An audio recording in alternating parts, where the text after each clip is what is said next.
Hello दोस्तों, नमस्ते, प्रणाम, जय श्री कृष्ण, राधे राधे। हमरा यूट्यूब चैनल पे रउआ सबके स्वागत बा। रउआ सबके बीच में एगो बहुत ही प्यारा भोलेनाथ जी के भजन लेके आयल बनी। ई भजन आप सब सुनी जा और कमेंट के माध्यम से हमके बताई जा कि ई भोलेनाथ जी के भजन आप सबके कैसन लागल।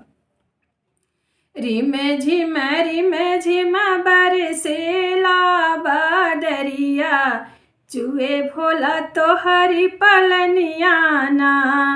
रिम झिम बरसेला बदरिया, चुए भोला तोहरी पलनियाना। चुए भोला तोहरी पलनियाना, कि चुए भोला तोहरी पलनियाना। रिम झिम बरसेला बदरिया, चुए भोला तोहरी पलनियाना। भीगेला ए शिवा हमारी चुनरिया, हम नैहर चली जइबो ना। भीगेला ए शिवा हमारी चुनरिया, हम नैहर चली जइबो ना। कैसे के जइबू गौरा अपना नैहरवा, गंगा मैया मारे लिहिलो रवाना।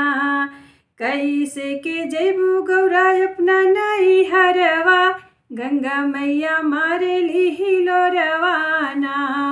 रिम झिम बरसेला बदरिया, चुए भोला तोहरी झोपड़ियाना। रिम झिम बरसेला बदरिया, चुए भोला तोहरी झोपड़ियाना। चंदन काठी के नैया बनवैबो, नैया बनवैबो हो नैया बनवैबो, ओमे हम चली जइबे ना। ओमे हम चली जइबे ना।